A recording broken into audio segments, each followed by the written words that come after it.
नहमदुहु व नसल्ली अला रसूलिल करीम बिस्मिल्लाहिर रहमानिर रहीम रब्बि इश्रह ली सदरी व यस्सिर ली अमरी वहलुल उक़दतम मिन लिसानी यफ़क़हू क़ौली।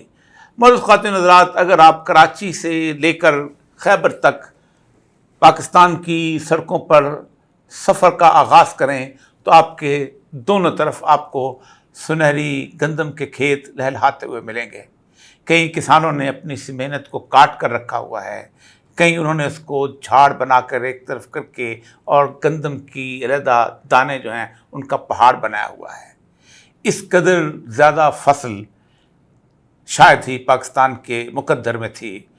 ये फसल क्यों मुमकिन हुई?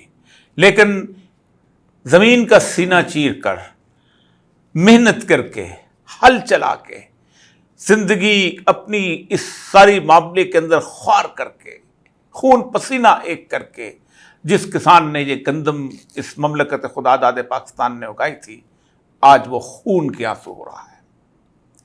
आज वो परेशान है कि अपने बच्चों की रोज़ी कैसे कमाएगा और क्या वो इस गंदम को किसी जगह पर अपने जानवरों को दे देगा या चूहों की नज़र कर देगा या फिर परिंदों के गौर आएंगे और उसे खा जाएंगे, क्योंकि इस वक्त उसे मार्केट के अंदर ख़रीदार मिलना बहुत मुश्किल है कि जो उसकी कम अज़ कम मेहनत जो है उसका एवज़ाना से वापस कर सके। मेरे हाथ में ये कागज़ात हैं कुछ, और उन मुजरमों के कागज़ात हैं कि जिन्होंने इस किसान पर सिर्फ चंद डॉलर्स की, चंद अरब डॉलर की कमीशन खाने के लिए तबाह बर्बाद किया और पाकिस्तान के इस पूरे के पूरे इस खित्ते को, इस बहरान का शिकार किया।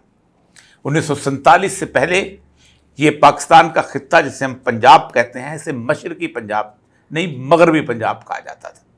मशरकी पंजाब बेआबाद था और मशरकी पंजाब 35 करोड़ लोगों को गंदम फराहम किया करता था।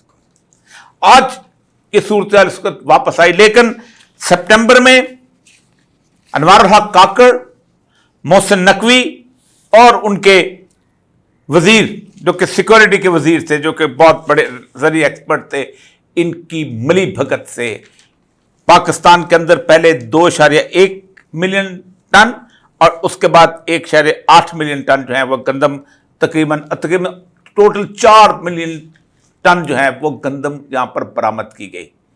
और फिर बाद में उसको गंदम को उसका आटा बना के दोबारा उसको बेचा गया और गंदम आज भी स्टोर के अंदर है और उस गंदम को इंपोर्ट करके फ़ायदा उठाया गया और किसान को इस वक्त रोते धोते हुए छोड़ दिया गया। आज मेरे साथ एक बहुत अहम शख्सियत हैं कि जिनके साथ मैं गुज़श्ता तकरीबन 7-8 साल से प्रोग्राम करता चला आया हूँ। मुझे 2015 का उनके साथ किया हुआ प्रोग्राम याद है कि जब हमने ये कहा था कि अगर इस तरह हमारे गंदम के हालात रहे और यील्ड कम होती रही तो 2022 के अंदर हमें गंदम बाहर से इंपोर्ट करना पड़ेगी। लेकिन दरमियान में एक पीरियड ऐसा आया कि जिसने किसान को गंदम के साथ वाबस्ता किया और आज हम बेहतरीन फसल ले रहे हैं, लेकिन तबाह बर्बाद हैं। मेरे साथ मौजूद हैं अरसलान खान खाकवानी साहब, ये चेयरमैन हैं किसान राज की तहरीक के। अस्सलाम वालेकुम वरहमतुल्लाहि वबरकातुहू। वालेकुम अस्सलाम साहब। ये इतनी बड़ी फसल, पहले तो इस पर बात कर लें कि पहले तो कभी, आज देखें 2018 से पहले हमें याद है अच्छी तरह कि अक्सर होता था गन्ने उग रहे हैं, बाकी चीज़ें उग रही हैं। इतनी बड़ी फसल कैसे हो गई अचानक? और फिर बुरहान तो उसके बाद में बात करेंगे। बिस्मिल्लाहिर्रहमानिर्रहीम। इन्ना सलाती व नुसुकी व महयाया व ममाती लिल्लाहि रब्बिल आलमीन। मेरी तमाम इबादत, मेरी जस्तजू और जद्दोजहद, मेरा जीना और मेरा मरना सब अल्लाह रब्बुल आलमीन के लिए है। शुक्रिया और यह साहब अपने प्रोग्राम में बुलाने का। देखिए जी, जिस तरह आपने अभी थोड़ी देर पहले ही बताया कि पाकिस्तान एक वीट एक्सपोर्ट करने वाला मुल्क था, दूसरे मुल्कों को खिलाने वाला, अफ़गानिस्तान के कई मिलियन मुजाहिदीन मुहाजिरीन को खिलाने वाला और बहुत से मुल्कों को भी। हुआ क्या? हुआ ये कि पाकिस्तान पे जिस तरह आप जानते हैं कि चंद माफिया, कुछ इलीट क्लास का कब्ज़ा है, ताजर पेशा, बिल्कुल ताजर पेशा भी हैं, इंडस्ट्रियलिस्ट भी हैं और जालिम जागीरदार भी हैं। ठीक। और जिसमें मैं बड़ा क्लियरली कहूँगा, मेनली सिंस वेरी लॉन्ग ये जरदारी पीपल्स पार्टी और PMLN, ये जो हाकिम है, ये जालिम जागीरदार और जालिम सनतकार, यही तो उनका मेन उनका वोटिंग बेस यही है ना, बड़े Exactly. इलेक्टेबल जिनको कहते हैं। एग्जैक्टली इनकी साजिश ये थी, इस माफिया की साजिश ये थी कि पाकिस्तान एक मुल्क की बुनियादी चीज़ जो होती है वो है खुराक, गंदम, और एक मुल्क की सबसे बेहतरीन चीज़ जो है वो है एटॉमिक पावर होना। दोनों चीज़ें हमने हासिल कर ली। हम वीट एक्सपोर्ट तो कर रहे थे, हमने एटॉमिक पावर भी हासिल कर ली। इन्होंने कहा जी सबसे पहले तो इस बुनियादी चीज़ को ख़त्म किया जाए ताकि हम डिपेंडेंट हो जाएं IMF और दूसरे मुल्कों के ऊपर, वेस्टर्न पार्ट्स के ऊपर। सो व्हाट दे डिड कि इन्होंने 2018 तक इन्होंने गंदम की जो मिनिमम सपोर्ट प्राइस है, नाजरीन को ये पता होना चाहिए कि पाकिस्तान ने मिनिमम सपोर्ट प्राइस जिसमें गवर्नमेंट खरीदती है, जिसमें किसान से गंदम खरीदती है, एग्जैक्टली इमदादी कीमत, ताकि मुल्क के अंदर कोई किसी किस्म का प्रॉब्लम क्रिएट ना हो। बुनियादी चीज है ना जी, दूसरे मुल्कों पे हम डिपेंड। मैं बता सकता हूँ कि बड़े बड़े साइलोज हैं जिसमें गोदाम है, जिसमें जमींदार से गवर्नमेंट एक खास मिनिमम प्राइस पे खरीद लेती है ताकि जमींदार को नुकसान ना हो और मार्केट के लिए गंदम मौजूद रहे साल भर के लिए। तो वो रही जी 1300 रुपए पर मन के ऊपर। 1300 रुपए मन, कब से लेके कब तक? ये जी तकरीबन मुशर्रफ दौर से लेके और 2018 तक, यानी पूरे 18 साल, 2001 लगा लें, 18 साल रही। Exactly, almost. अच्छा, तो हुआ ये कि इस दौरान में इनपुट प्राइसेस बढ़ती गई, क्योंकि आप जानते हैं खाद ज्यादा लगती थी, बाकी चीजें, फर्टिलाइजर के ऊपर भी एक माफिया कब्जा है, हर चीज पे एक माफिया कब्जा है, तो प्राइसेस बढ़ती गई, तमाम इनपुट प्राइसेस। लेकिन जो आउटपुट का जो रेट है 1300 रुपए, वो वहीं का वहीं रहा। तो किसान जो है, जाहिर बात है, बेहतर इनकम लेने के लिए वो गंदम लगाने में इंटरेस्ट छोड़ गया। वो इतनी गंदम लगाता था कि बस अपने घर के लिए काफी हो जाए, बाकी वो दूसरी क्रॉप्स के ऊपर शिफ्ट हो, मसलन गन्ना, मेज, सब्जियां, तो इन चीजों के ऊपर शिफ्ट हो गया। या सरसों भी उस जमाने में होती है, उस पर वो शिफ्ट हो गया। जब वो उस पर शिफ्ट हो गया तो जाहिर बात है बहरान शुरू हो गया, तो इंपोर्ट। अब ये पहला इस माफिए का सक्सेस इन्होंने ये अचीव की कि पाकिस्तान, हाँ, ताजर, जालिम सनतकार और जालिम जागीरदार जो पीपल्स पार्टी और PMLN, जिनके पास फ्लोर मिलें थी और जिनके पास ट्रेड चीजें लाने के लिए जहाज थे, बैरी जहाज। इन्होंने हमारा पहला टारगेट अचीव कर लिया कि हम वीट एक्सपोर्टर से वीट इंपोर्टर बन गए। अब 2018 आता है, इमरान खान की गवर्नमेंट आती है। मैं यहाँ पर इमरान खान साहब को ये क्रेडिट देना चाहता हूँ कि इमरान खान साहब ने क्या किया कि आते साथ ही 2018 में 100 रुपया गंदम बढ़ाई।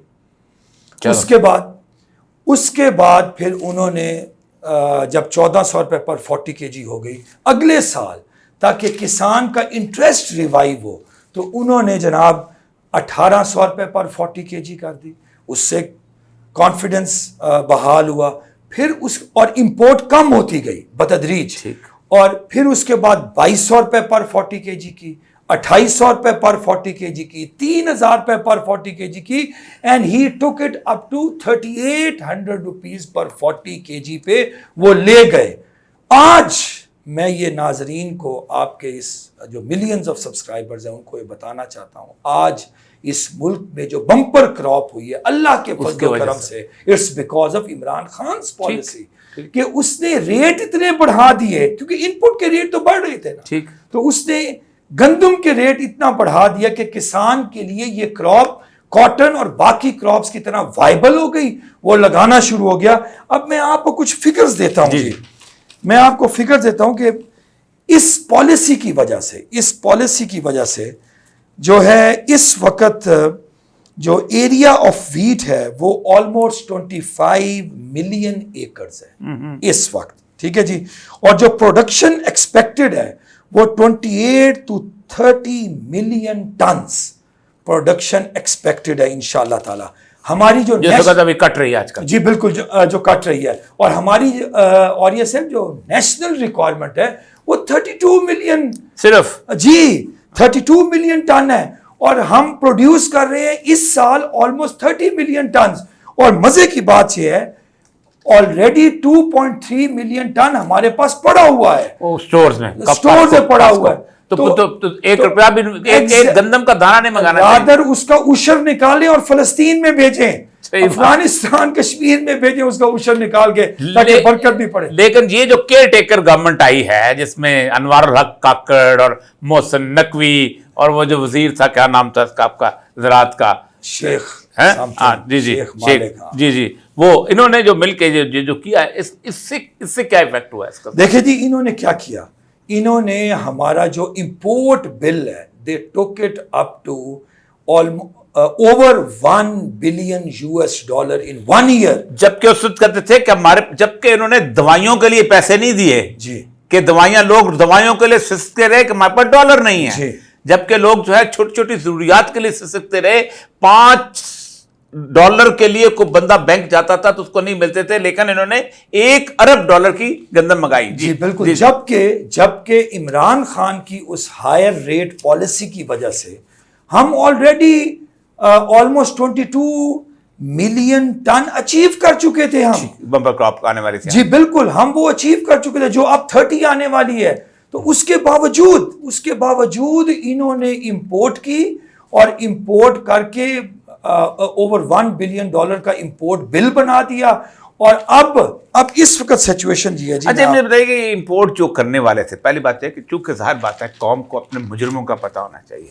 ये इंपोर्ट कौन कौन लोग थे जो बड़े बड़े जिन्होंने इनको इंपोर्ट? मैं जी 3 बड़े नाम लूंगा, ठीक, जो कि बैक्ड अप बाय, मैं ओपनली कह रहा हूं, जो कि backed up by Zardari mafia और शरीफ माफिया है। एक जी मौलवी महमूद साहब का ग्रुप है, ठीक। एक गरीब, ये कहां पर होते हैं? ये कराची और लाहौर, ठीक। ये एक मौलवी महमूद साहब का ग्रुप है, एक गरीब सन्स का ग्रुप है, और एक मनहोज साहब है।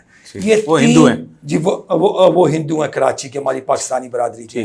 तो इन 3 बड़े इंपोर्टर्स ने जरदारी की बैकिंग और शरीफ की बैकिंग के साथ, और लेकिन साथ आप केयर टेकर गवर्नमेंट भी थी ना इनकी, अनवारुल हक काकड़ और मोहसिन नकवी की banking. Care taker government is an other face of Zardari and Nawaz Sharif government obviously. तो वो उनका एक और फेस है। एक ही सिक्के के 2 रुख है ना जी, एक ही थाली के चट्टे बट्टे हैं। तो इन 3 ने मेजर रोल प्ले किया वीट को इंपोर्ट करने में, ये उन मुजरिमों में शामिल है। अच्छा, अब इसका जी मैं आपको करंट सिचुएशन बताता हूं कि हमारे इस वक्त पोर्ट के ऊपर, हमारे पोर्ट पे 0.6 मिलियन टन हमारे पोर्ट के ऊपर पड़ी हुई है, जो आनी अंदर अभी, जो हाँ पोर्ट पे पड़ी हुई है, और इधर से फसल कट रही है, सुभान अल्लाह। एग्जैक्ट। और 2.3 मिलियन टन गवर्नमेंट के गोदाम में पड़ी हुई है। और मजे की बात ये है, जुल्म सफाकियत यहां तक है कि वो लोग ऑफर कर रहे हैं कि 3200 रुपए के ऊपर पर 40 kg हमसे ले लो। गवर्नमेंट भी उनके जरिए दे रही है। अच्छा, ये भी बता दूं आपके प्रोग्राम के जरिए, ये जो 2.3 मिलियन टन है, गवर्नमेंट वाले नहीं मानेंगे। उसकी रीजन ये है कि गवर्नमेंट ने स्टोर तो की हुई है, लेकिन वो ये इन बड़े इंपोर्टर्स के खाते में डाल रही है और वो बेच रहे हैं इसको 3200-3300 रुपए पर 40 kg के ऊपर। वहां ये इस तरह बेचेंगे, फिर ये गवर्नमेंट उनको पहले बेचेगी। गवर्नमेंट शो ही कर रही है कि इट्स विद देम। अच्छा, but in fact the reality is कि 2.3 मिलियन टन गवर्नमेंट के स्टोर्स में है और 0.6 मिलियन टन जो है वो पोर्ट पे पड़ा हुआ है। और ये 3200 से 3300, तो ये वहां मार्केट में सस्ती थी गंदम उस वक्त। एग्जैक्टली, यूक्रेन और रशिया वाली जो थी। एग्जैक्टली, आप खुद देखें ना जी कि ये जब ऑलमोस्ट 3 मिलियन टन 3200-3300 पे इंडस्ट्रियलिस्ट को, फ्लोर मिल वालों को मिल रही है, तो वो किसान से 3900 पे कैसे बाय करेगी? अच्छा, ये मुझे बताइएगा, जहां पर चूंकि बार बात है, लोग कहेंगे जी सस्ती बाहर से मंगवाएं तो क्यों नहीं मंगवाते। सबसे पहली बात है कि किसान को गंदम महंगी क्यों पड़ती है, वहाँ कौन कौन सा माफिया इन्वॉल्व है। ये जो आपका अपना खाद का माफिया है और बीज का माफिया है, ये माफिया जो है। देखिए जी, मैं आपको सबसे पहले बताता हूँ जी, पिछले साल हम लोग यूरिया लोकल बनाते हैं और डीएपी को हम इंपोर्ट करते हैं। ठीक है जी। अब यूरिया लोकल बनाने में एक खास तबके का इस फर्टिलाइजर के ऊपर कब्जा है। वो बनती है गैस से, वो गैस से डायरेक्टली प्रोपोर्शनल है।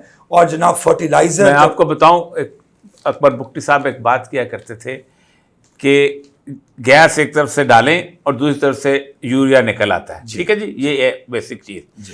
गैस है सुई के मकाम से निकलती। ठीक है, पहला कारखाना फौजी फर्टिलाइजर जो है वो बलूचिस्तान की बाउंड्री क्रॉस करके लगता है जी। यानी आपको बलोचों के इलाके के अंदर खाद का कारखाना लगाने की हिम्मत भी नहीं हुई कि कहीं बलोच जो है वो एक किस्म की हमसे बराबर आके खड़े ना हो जाए। और दुख की बात यह है कि बलूचिस्तान में यूरिया अवेलेबल नहीं होता, ब्लैक के ऊपर लेते रह गए हैं लोग। आप देखें कितनी, हालांकि उन्हीं से बनता है, एग्जैक्टली उन्हीं से बनता है। आप ये देखें जी, पिछले साल 3,3200 वाला यूरिया, ये किसान जो कि लोगों को खुराक खिलाने वाला तबका है, ये 5,000, 5,500, 6,000 रुपए पे, वो भी ब्लैक में 5,000 भी देता था, ब्लैक में भी देता था, लाइन में भी लगता था और जूते भी खाता था। साहब IMF ने बकायदा एतराज किया है जी कि गैस आप लोगों को इस्तेमाल करने को नहीं देते, आप इन खाद की फैक्ट्रियों को इतने सस्ते दामों क्यों देते हो? और कोई कानों को हाथ लगाता है बंदा, माफिया, आप उसका नाम लेके दिखाएं तो आप तो पाकिस्तान के दुश्मन बन जाते हैं। जी बिल्कुल, ये इसीलिए कि जी IMF तो चाहता है कि हमारे हाथ से ये दोनों चीजें निकलें, हमारी एटॉमिक पावर भी निकले और हमारा बेसिक फूड बास्केट भी बना रहे, दोनों चीजें जी।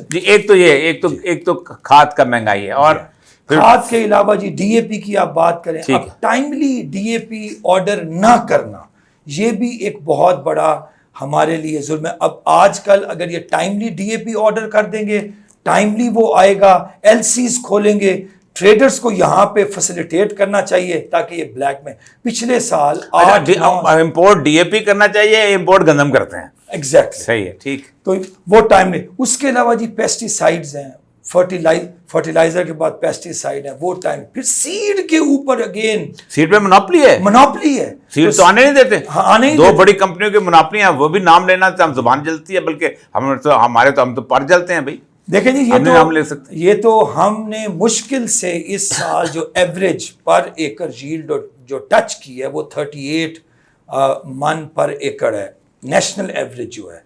लेकिन जो जहां पर जो सऊदी अरब जैसा मुल्क, वो 150 पे पहुंचा हुआ है, 150 मन फी एकड़, नॉर्मली ओवर 100, इंडिया 80 पे पहुंचा हुआ है, 80 मन पर एकड़ पे पहुंचा हुआ है। वजह यही है कि हमारी सीड के ऊपर मोनोपोली है, सीड नहीं इंपोर्ट नहीं होने देते। PARC और NARC क्या कर रहे हैं? नेशनल जो रिसर्च इंस्टीट्यूशंस हैं, कोई इन्वेस्टमेंट नहीं है इसके अंदर, सीरियसनेस नहीं है। मैं आपको बताऊं जी, आप देखेंगे ज़राअत एक ऐसी चीज है जिसके ऊपर 70% आपका तबका डिपेंडेंट है। ठीक है जी, आपकी 90% इंडस्ट्री आपके डिपेंडेंट है। 4 महीने आप ज़राअत पे प्रॉपर इन्वेस्ट करें, 4 महीने बाद आपको बेहतर GDP देती है। 1 मिलियन कॉटन बेल जिस साल ज्यादा आ जाए टारगेट से तो 0.5% GDP बढ़ जाता है। ठीक, तो ये इस हद तक ज़राअत को इनको सीरियसली लेना चाहिए, लेकिन ये नहीं लेते। क्यों? ये फिर वही टोला इस साजिश का है ना, सस्ते है ना, एक टेलीफोन उठाया, इतनी गंदम भेज दो, ठीक है, वो गंदम आ गई। अच्छा, एक टेलीफोन उठाया, इतनी गंदम यहां से जब पड़ी हुई है वापस उधर भेज दो। अब उसमें से आपने पैसा कमा लिया, बैठे बैठे कमा लिया, साथ आपने अपने MNA की अपना कीमे वाले नान प्रोवाइड कर दिए, उसका इलेक्शन का खर्चा उठा दिया, और क्या। यही तो है। देखिए जी, मैं आपको इसमें एक और चीज, अब हमें करना क्या चाहिए जी। अच्छा, नहीं, अब ये बताइए कि अब इस वक्त ये है कि पंजाब गवर्नमेंट के साथ जो क्राइसिस बना हुआ है, जो इस वक्त वो कहते हैं जी 6 एकड़ वाला जो है उसको हम उसकी गंदम खरीदेंगे, और 6 एकड़ वाला तो बेचारा घर की साल की गंदम निकालता है, बाकी क्या करेगा जो बाकी जो लोग हैं। देखिए जी, मैं आपको पहले इसमें थोड़े से ये स्टैट्स दे दूं कि हमारी ज़रूरत कितनी है और हमें करना क्या चाहिए। ठीक है, मैंने आपको बताया जी, इस साल हमारे पास 30 मिलियन टन आना है, एक्सपेक्टेड, एस्टिमेटेड। अच्छा, उसमें से मजे की बात यह है कि 60% जो है वो फार्मर रख लेता है अपनी जरूरत के लिए, अपने घर, लेकिन सारा गंदम गांव में खरीदता भी कोई नहीं है ना। पीछे बचता है 40%, यानी कि 12 मिलियन टन पीछे बच गया। अब उस 12 मिलियन टन में से गवर्नमेंट ने, जो पंजाब है वो 2 मिलियन टन बाय कर ले, या 2.5 मिलियन टन। अमूमन कितना करती है? अमूमन जो गवर्नमेंट्स हैं वो 4 to 5 मिलियन टन लाजमी बाय करती है। ठीक है जी। अच्छा, 2 मिलियन टन पंजाब बाय कर ले, जो कि फूड अथॉरिटी है। पास्को जो है, जो नेशनल अथॉरिटी है, वो बाय कर ले 2 to 3 million ton. Sindh buy करना चाहिए 1.5 मिलियन टन। KPK को 1 मिलियन टन बाय करना चाहिए। KPK में प्रोक्योरमेंट सबसे बेहतर हो रही है, वैसे मैं आपको ये इस वक्त, जी बिल्कुल सबसे बेहतर प्रोक्योरमेंट हो रही है। 0.5 मिलियन टन बलूचिस्तान को प्रोक्योर करना चाहिए। जो नॉर्दर्न एरियाज और गिलगित बल्तिस्तान है वो तो खुद ही अपने घरों में रख लेते हैं, सो वहाँ पर प्रोक्योरमेंट वो लगाए हुए। एग्जैक्टली। अच्छा, अब हमने 4 से 5 मिलियन टन हम चूंकि चाहते हैं, ये माफिया गवर्नमेंट चूंकि चाहती है हम कल को इंपोर्ट करें, ये अब रिलक्टेंट है उसको बाय करने में। अच्छा, अब ये कर क्या रहे हैं इस वक्त? पॉलिसी पंजाब गवर्नमेंट ने, मरियम बीबी ने पॉलिसी ये ऐलान किया है कि जी मैं आप 6 एकड़ की गंदम बारदाना हम देंगे, पर एकड़ 15 मन का बारदाना हम देंगे पर एकड़, या उसको 12 आप थैले कह लें 50 केजी वाले, या आप उसको 600 केजी वाली जूट बोरियां कह लें आप, ठीक है जी। ये हम भाई 15 मन तो बाबा ले लिया, पहली तो बात है वो मैं बताता हूं, वो भी ये ले रहे, वो ले लिया तो बाकी जो है 40 मन 38 मन जो हो रही है, बाकी जो वो क्या करे किसान? वो 3200 पे आड़ती आ जाएगा, वो सस्ते खरीदेगा बेचारा, 3000 पे जाके ले, क्या करे उसका किसान? अच्छा, अब उस 15 मन पे आते हैं। जलील हो रहा है इस वक्त, बारदाना नहीं मिल रहा। 2 मिलियन टन परचेज का मरियम बीबी ने टारगेट दिया। परसों मिनिस्टर ने बयान दिया, पैसा नहीं है पंजाब गवर्नमेंट के पास, परसों का ये बयान है। और उसके अलावा इन्होंने जो बारदाना इशू किया है, 2 मिलियन का टारगेट दिया, 0.6 मिलियन थैले सिर्फ इशू किए हैं इन्होंने। मतलब आप ये पैसा तो नहर पे बत्तियां लगाने में खर्च करना है ना हमने। एग्जैक्ट, हाँ, मतलब ये भी एक और चीज है। गवर्नमेंट को अब 3900 है, 3900 पे परचेज होगी और गवर्नमेंट को ऊपर सिर्फ 250 रुपए और पड़ेगी, तो 4150 रुपया पर 40 केजी गवर्नमेंट को कॉस्ट आएगी। ये भी झूठ बोलते हैं कि बहुत ज्यादा कॉस्ट आती है, और अगर इनको इंटरनेशनल फर्ज करें सस्ती भी मिल रही है, मैं और ये सब तो आपको सफर है बता दूं, नहीं वो सस्ती नहीं होती, वो जो आप डॉलर पे कर रहे हैं उसकी कॉस्ट भी तो निकाले ना, तो वो नहीं पड़ती, वो जो जर बदला बाहर जा रहा है। एग्जैक्टली, ये तो नोट आपने घर में छापने हैं। हाँ, ये तो जब चाहेंगे छाप लेंगे। बहुत अच्छी बात। ये मैं आपको बता दूं, और मेरी कैलकुलेशन के मुताबिक मैं आज आपके प्रोग्राम के थ्रू बता दूं, 6000 रुपए मन पड़ती है बाहर से मंगवाई हुई गंदम, 6000 रुपए मन जरे मुबादला बाहर भेजने की वजह से। बेशक अगर आप उसको रुपीज में कन्वर्ट करें तो मे भी वो लगे कि ये जी 4150 नहीं या 3900 नहीं, ये तो 3600 की पड़ रही है, लेकिन जो जरे मुबादला की कॉस्ट है, जो बाकी चीजों की कॉस्ट, उसका इफेक्ट होता है बहुत बड़ा, आपका खजाना खाली हो जाता है, ट्रिकल डाउन इफेक्ट होता है। तो वो आपको 6000 रुपए मान पड़ता है। वही 1 अरब डॉलर अगर आप बचाएंगे तो आप लाइफ सेविंग ड्रग्स पे खर्च कर सकेंगे। आपका मटीरियल नहीं आ रहा है इस वक्त, लोगों की जाने का मसला है, लेकिन आपको गंदम, आप वही 1 अरब डॉलर, अगर 1 अरब, ये भी एग्रीकल्चर के स्टैट्स हैं और या साहब कि अगर आप 1 अरब डॉलर अगर ज़रात पे आप इन्वेस्ट करें तो ज़रात आपको 13 to 18% ROI देता है इन 4 months। यानी कि 1 अरब डॉलर का 4 महीनों में आपको 13 to 18% आपको आ रहा है। अच्छा, होना क्या चाहिए इस वक्त? असल मसला ये है कि इस वक्त तो मैं पूरे पंजाब के किसान जो हैं आप एहतजाज पे निकल आए हुए हैं जी, बल्कि मुझे लगता है कि शायद कराची और सिंध का भी होना क्या चाहिए। मैं आपको ये 2 बातें बताऊंगा, एक जो होना चाहिए और एक जो उसकी रिपरकशंस, अगर इन्होंने ना किया तो उसकी रिपरकशंस क्या होंगी। जिस तरह, और ये साहब आपने 2015 में प्रेडिक्शन की थी ना कि जिस रेट से पर यील्ड कम हो रही है, 2% कम हो रही है, तो 2022 में आपने कहा था कि $1 बिलियन, $1.2 बिलियन की हम इंपोर्ट कर रहे होंगे, एंड दैट हैज हैपेंड। ठीक है, नाउ अगेन 2024 में आपके प्रोग्राम के जरिए ये बात लोगों को जा रही है। नंबर 1 होना क्या चाहिए, इस वक्त 50 to 60% गंदम कट चुकी है, ठीक है जी।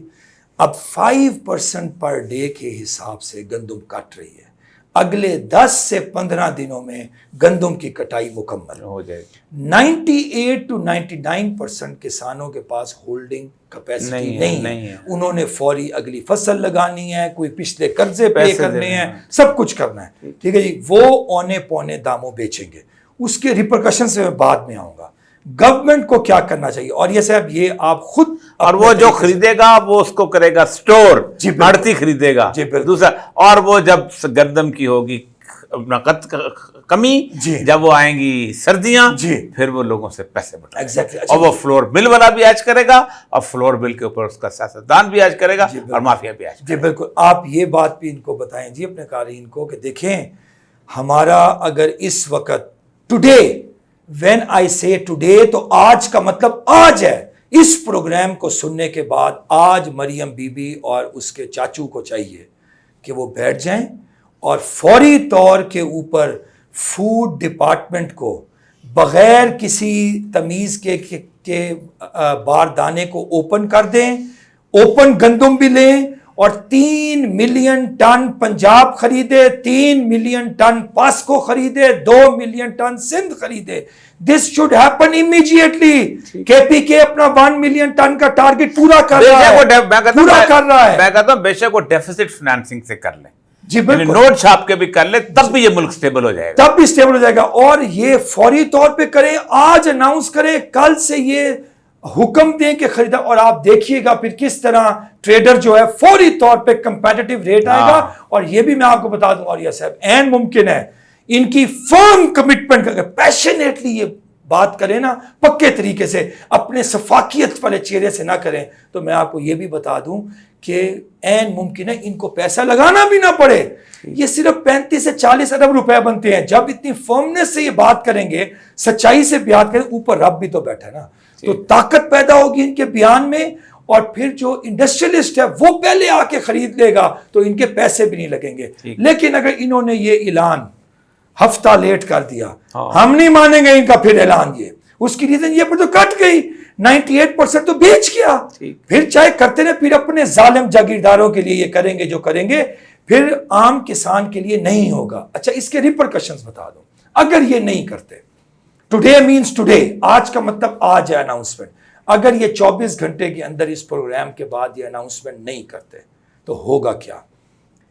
किसान की गंदम 3,000 रुपए, 3,200 रुपए, उससे भी कम 2,800 रुपए तक ये जाएगी। याद रखिएगा, पर 40 kg किसान मजबूर हो जाएगा। आम आदमी तो खरीदेगा नहीं, उसको तो स्टोर नहीं करनी। अच्छा, किसान मजबूर हो जाएगा। सबसे पहला किसान की, यानी कि 70% ऑफ द कंट्री, उसके अंदर सोचें और यह साहब एक मायूसी की लहर जाएगी। जिन्होंने प्लान्स किए हुए थे, कोई बेटियों की शादियां करनी है, कोई बेटों को कॉलेजों में भेजना है, कोई आइंदा फसल लगानी है भाई। अच्छा, वो एक दूसरी चीज है। एक तो घरेलू जरूरियात, उसके बाद आइंदा फसलात हैं। आइंदा फसल, अब चावल लगाना है, पैडी लगानी है, कॉटन लगानी है, उसके ऊपर भी एक प्रोग्राम होना चाहिए कि अब अगली कॉटन के लिए अभी से मिनिमम सपोर्ट प्राइस, इमदादी कीमत का ऐलान करें। धान के लिए अभी से इमदादी कीमत का ऐलान करें, वरना वो भी लोग बददिल हो जाएंगे। अच्छा, फिर किसान इन्वेस्ट नहीं करेगा। जितने शौक से किसान ने इन्वेस्टमेंट की थी, डबल DAP और यूरिया डाले, इन्वेस्ट नहीं करेगा किसान। और जब इन्वेस्ट नहीं करेगा तो उसका भी ट्रिकल डाउन इफेक्ट होगा। आपका इकोनॉमी का पहिया स्लो चले, खेत भी वीरान होगा, और डाउनस्ट्रीम इंडस्ट्री जो एसोसिएटेड है पेस्टिसाइड की, फर्टिलाइजर की, वो भी नुकसान में जाएगी। उसके अलावा आप अगले साल जो इमरान खान की गवर्नमेंट ने, मैं आई एम नॉट टेकिंग इस साइड, लेकिन किसी को ड्यू क्रेडिट तो देना ही चाहिए ना जी। जो मुश्किल से कौम ने इतना वीट सरप्लस देखा है, इंटरेस्ट किसान ने डेवलप किया है, वो सारा रिवर्सल होगा। और अगले साल यही गंदम की जगह के ऊपर, गंदम की जगह के ऊपर सरसों, गंदम की जगह सोयाबीन, सूरजमुखी, मकाई, गन्ना, या इस तरह या सब्जियात, ये चीजें काश्त हो रही होंगी। वीट सरप्लस नहीं होगा। और ये जो है जालिम जागीरदार और सनतकार की गवर्नमेंट, जालिम सनतकार की, ये मौज करके, और अब फिर हम वीट इंपोर्ट कर रहे होंगे। फिर हम दोबारा एक 3 से 4 साल के डेफिसिट में चले जाएंगे, और बिलियंस ऑफ डॉलर हम खर्च कर रहे होंगे इंपोर्ट के ऊपर। ये इसके लिए बहुत बहुत शुक्रिया नाज़रीन, इतनी तफसील से उन्होंने बता दिया है। यूनान का एक बहुत बड़ा फ़िलासफ़र था जिसको आप लोग अफलातून के नाम से जानते हैं, अंग्रेज़ी में उसको प्लेटो कहते हैं। सुकरात का शागिर्द था। इसने सुकरात की आखिरी तकरीर जो है उसको भी अपोलॉजी यानी माज़रतनामे के नाम पे तहरीर किया था। उसका एक कॉल है, रिपब्लिक उसकी किताब है, हुकूमतें जो हैं वो कैसे चलाई जाती हैं, वहीं से जमहूरियत निकली है।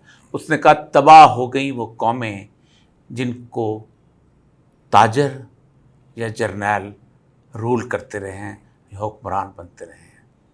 पाकिस्तान की बदकिस्मती देखिए कि यहाँ ताजर भी इस पे इक़्तिदार में रहे हैं और जर्नैल भी रहे हैं। किस किस को रोइए कि तबाह हाल हो गए। इजाज़त दीजिए, अल्लाह ने के बाद।